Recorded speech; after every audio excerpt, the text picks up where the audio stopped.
the next time that they had to come to arithmetic, that had to be done. They knew if they were going to have their pre-tests for spelling, they should have some time put into that before. And studying spelling is kind of a common thing. Sometimes you let two children share, and one can spell to the other, and they practice their spelling there to see if they was getting it, remembering it.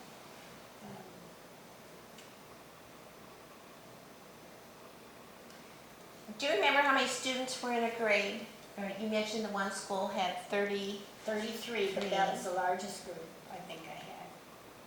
What was the smallest? I guess around 18 or so. I think that even at when I took first grade in North Liberty before we become part of the big district, and I had first grade, I think I got up to 33 first graders there. And I think 2/3 of them were boys.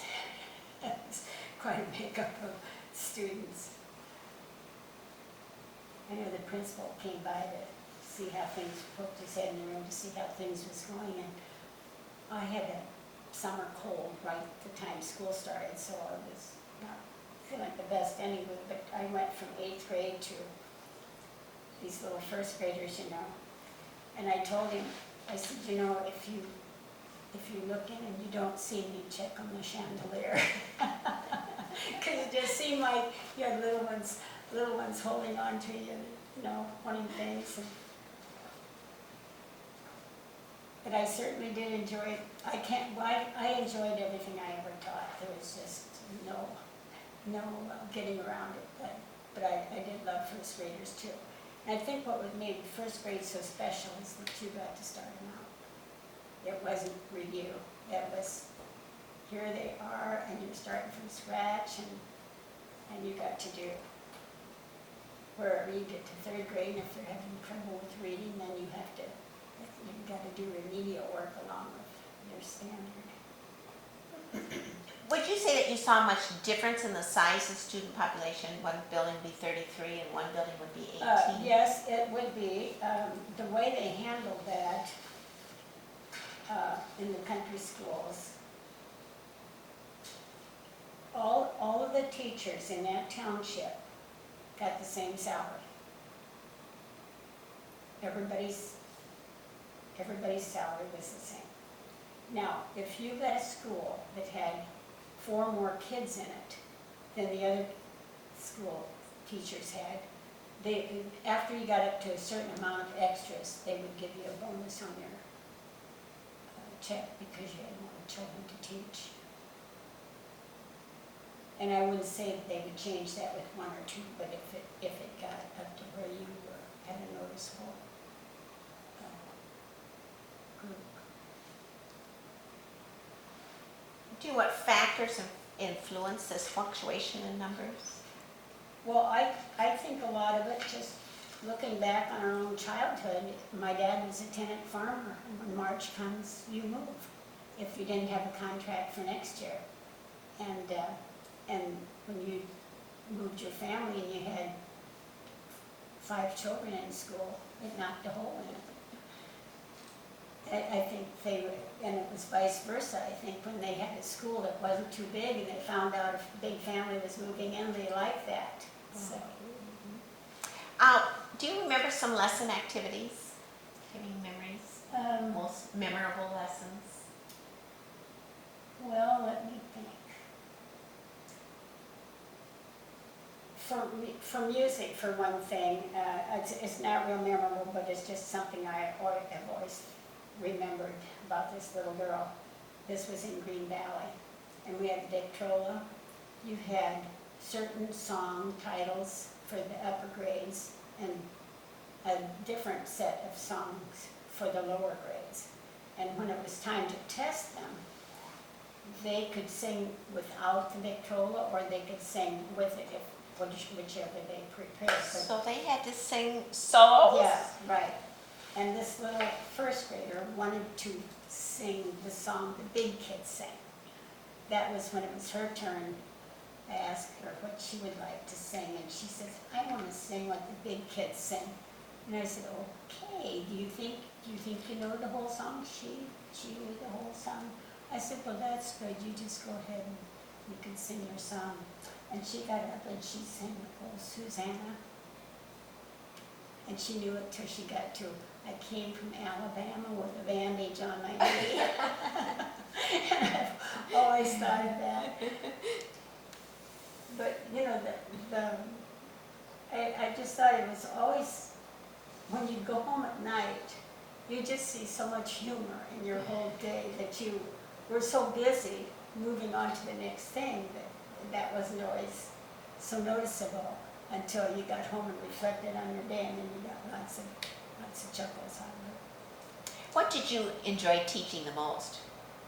Well, I can't say that I enjoyed any one thing more than others, but I do know that I loved English myself. I always did well in it, and I think that reflected in when our kids had to take I would test the basic skills, the growth that my older kids would make in English was very noticeable. I had one mother come in and she was astounded at what he had done in a year's time with his English, and I told her, I said, well, I really like that subject. I like to teach it, and I think because I liked it so well, the kids were more into it too, you know. Did you have any that you really didn't care to teach? No, I couldn't say anything. But, Did you ever have any helpers? no. What rules did your classroom have? Well, I think one of the questions was about using the outside facilities. Usually they were pretty good about using the restrooms the toilets at recess time. I would remind them, you know, if you have to go to the bathroom, let's get that taken care of. If you are able to do that, and we usually didn't have too many, but never did I let two go out together at the same time. If one was out and another one thought they had to go also, they could go out at the same time. Their friend went out, the other way to one of them was back in the building. What discipline techniques did you use to enforce your rules? Well,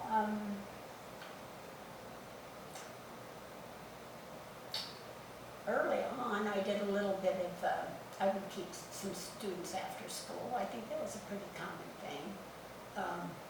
Especially if you knew they had kind of twittered their day away when they should have been doing it, and with even some prompting from the teachers not getting it done.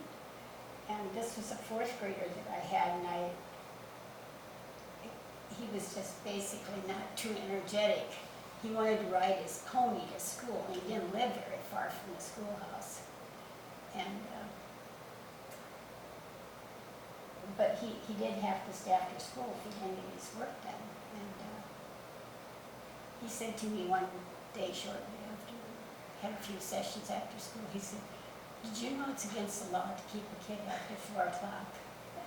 And I said, really? I said, you know, I've never heard of a teacher being put in jail for that. But back to his riding the pony, then that posed a little problem because the kids didn't want to ride it. And I said, if you ride a bicycle to school, it gets parked. You don't, it's not a toy for the playground. And if he brings the pony to school, it's going to be tied out in the corner by the fence, and nobody can ride the pony. Because I said, you could get hurt, and I'd be the one responsible. And so you just can't ride his pony. So I think the charm of letting the kids ride some more off with him too. How did your students get your attention to ask questions? Raising the hand was,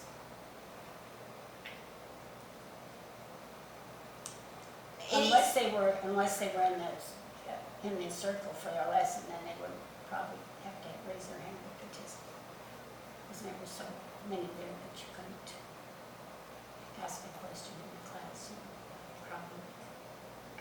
What procedures did you have to get ready for lunchtime? Wash your hands, and we had somebody pour the water and rinse your hands. Back to Green Valley, that's where a lot of my experiences started. We had a wash basin, and I had a little boy, I think he was about 4th grade, who had spots on his arms, so, like sores, you know. And I asked him about them, and he said they're the mosquito bites, they're infected. And, well, pretty soon somebody else had infected mosquito bites, and pretty soon the teacher had some infected mosquito bites. And I went to the doctor, and he says, this is infected. And at that time, they dodged you with this purple treatment. I know. I was wishing I was parked closer to the doctor's office that day. I had to come out with that purple stuff on my face. But that's what we found out. The hard way. That was early in the fall of the year. The students brought their lunches? Yes, practically all of them. I think in North Liberty, where we had more of a population right close to the school, there was a few of them that would go home for lunch with the students. But I think other than that, Anything most of them- special that they brought? No, it was usually, if your mother baked bread, you envied the kids that had store-bought bread. No. And if they had store-bought bread, you envied the kids that got mom's baked bread. So sometimes there was some swapping done. I think that was kind of common. I'll trade you this for that. And,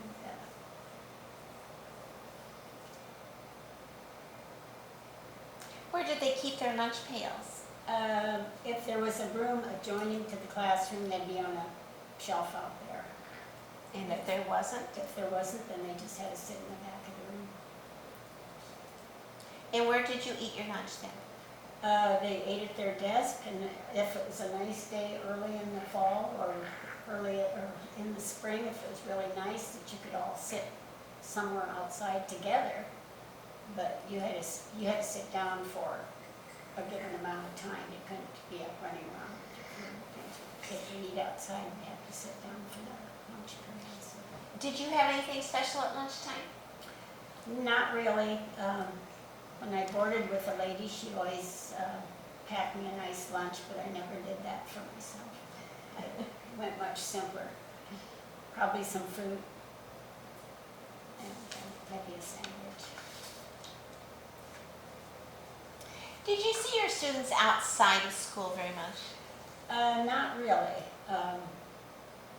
I think because you never were too close. I was thinking about that. Not until I was in North Liberty teaching. Because like I say, you were closer there, and I was living close to North Liberty, or in North Liberty. So that's the only time that I did see students outside of school very much. Did the students have responsibilities for the upkeep of the classroom? Yes, I think even in the country school, their desk, we had desk check maybe once or twice a week to make sure that we didn't have it stuffed with boots and all those things that they didn't want to carry home. So we'd have desk check once a week, and then more than that if it was necessary. And they had to have their things put away before they left to go home for the evening. If they went to the few books we had, they had to put those back in place. And the piece of furniture that had the books on was just like a regular bookshelf in your school, just a small. Glass doors? Yeah, you lift them up and slide them back. I think there was a whole set of encyclopedias that were kind of outdated, but the children did use them, so, Who else helped take care of the schoolhouse? nobody So you swept swept the floors, how often? every day. Put down sweeping compound once a week and sweep that up. Usually do that on Friday about noon so the kids could walk in a little bit. And that way, you know, you get the oil into the floor a little bit better. And of course, if they could get by with it, they like to slip in it once in a while because that was fun for them. But I was just looking at this, the teachers, and I thought, now, this says it all right here. Much was required of teachers who labored in one-room country schools. Not only were they responsible for the academic instruction of all subjects, reading, writing, including penmanship, arithmetic, spelling, grammar, geography, and civics for grades 1 through 8, but in addition they were expected to provide our physical education and be our school nurse, advisor, sanitary officer, comforter, and disciplinarian.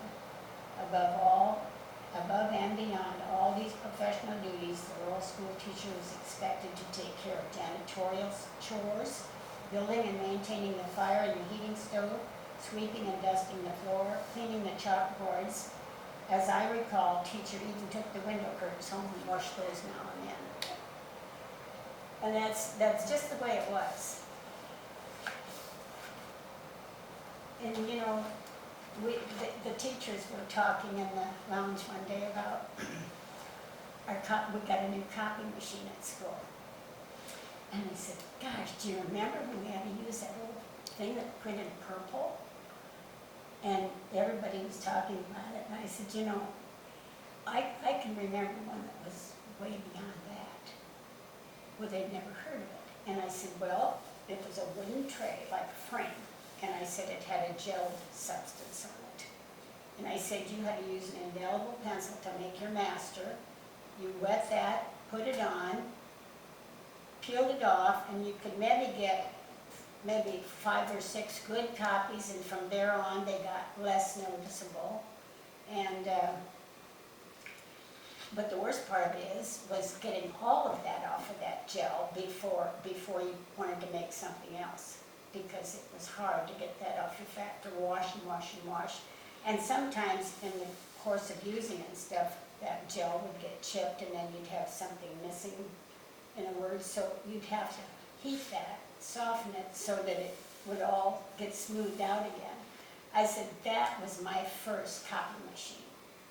And they just can't, you know, today's teacher just couldn't fathom anything that primitive. But that's the way it was. I have this here. Sometimes the boys would do some work with saws and stuff at school. I think it came with the art class or something. Maybe they called it manual training, I'm not sure. But anyway, they made these. And you know what it is. I don't have a clue. You don't. Well, the janitor, I always took them, and when they closed the country schools, I said, you're not throwing those away. I'm going to take them, because the kids made these. See, they'd saw these out and nail that on. Well, this is how you got your boots off. Oh, This is a boot jack. a boot And you know, check. boot jack. And the little kids had so much problem getting boots off, you know, overshoes and stuff. Well, everybody used it, even I used it. And we'd had maybe 2 or 3 of those in the school if you had more than one boy making them. And so I had these in my room for my first graders at Penn, just even up through my retirement. And the custodian said one day, he says, Martha, what are these things? And I said, well, so I showed him how it worked. But I said, if you've got a whole bunch of kids that want help with their boots, they're pretty handy things to use. But those are made by kids in the country school. Could have used that when I was teaching kindergarten. Mm-hmm. How about other schools? you can compare your schools to other schools at the time? Either other country schools or the town schools? I think the country schools went pretty much the same. We all had pretty much the same expectations as far as the county superintendent was concerned. I think if there was any difference, it would then in the way the teacher handled the class. And I think that was where the success of your country school come in, is the management, you know. And I know I had a teacher at another school building not too far from where I was teaching, and I was supposed to drop something off for her from my school. And I said, I'll come over when I get ready to leave. We didn't have phones, we couldn't call each other, so I said, I'll come over, I'll probably take 15, 20 minutes to get my room in order, and then I'll drop this off on my way home. And I said,